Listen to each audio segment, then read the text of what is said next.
یو طرف ته د پاکستان نه د مهاجرو د وښکلو سلسله مزید تیزه شوې ده. پولیس حکام څومره هم پاکستان کې علاقې دي د اغازي اسټابلیشمنت او پولیس نور هم تیزی شروع کړې ده د افغان مهاجرین د پاکستان نه د وتلو په پروسس کې.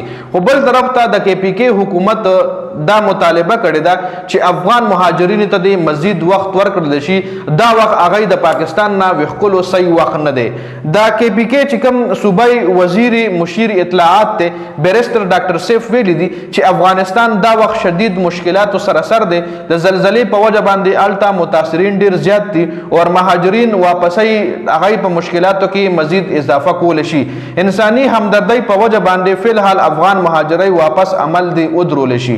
دا صوبای مشیر اطلاعات بیرستر ډاکټر سیف چې کوم دی هغه دا بیان جاری کړی دی او د دې مشکلاتو مونږ له پکار چې هغه د سره مونږ په دې مشکلاتو کې مرسته وکړو.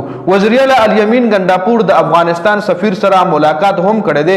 ریسنټلی د پاکستان د طرفه 15 شرکونه افغانستان ته د مرستې لپاره د امدادي سامان لیږل شوی دي چې هغه په تورخم بارډر باندې د افغانستان حکام لا د کې پی کې حکومت په حواله کړی دي د الیمین ګنډاپور په نگرانی کې. تاسو ته معلومه وي په افغانستان کې چې کومه زلزلہ راغلی و پرون پکې یو ځل بیا د زلزلې یو جټکه تیر شوې چې په پاکستان کې هم د هغې جټکې محسوس شوي دي، په انډیا کې هم او په افغانستان کې هم د هغې شدت 5.5 نه بره شدت سره ریکټل سکیل سره چې کومه د زلزلې یونټ دی نو 5 نه بره ریکټل سکیل زلزله وجي.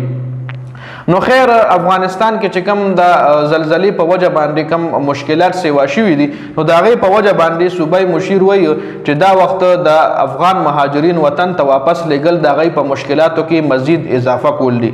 وایي پکار دا ده چې موږ دی له مزید وخت ورکړو.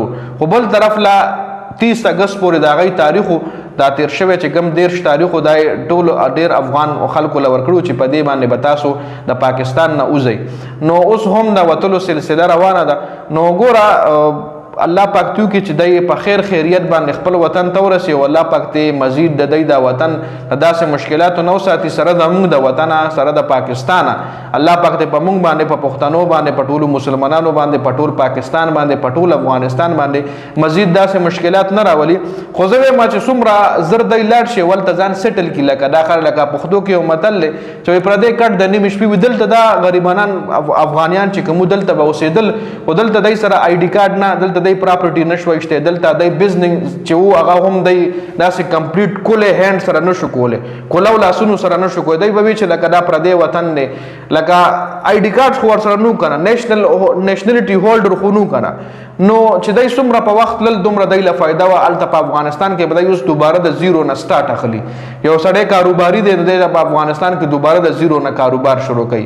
یو سړی الته لاړ شي به ځان له پراپرټي اخلي یا بلان د جایداد اخلي به دوباره د سر نه شروع کیږي. جی نو خیر دا اپډیټس په دې ویډیو کې د دې حواله سره د تاسو سره ده کمنټ لازمي وکړئ.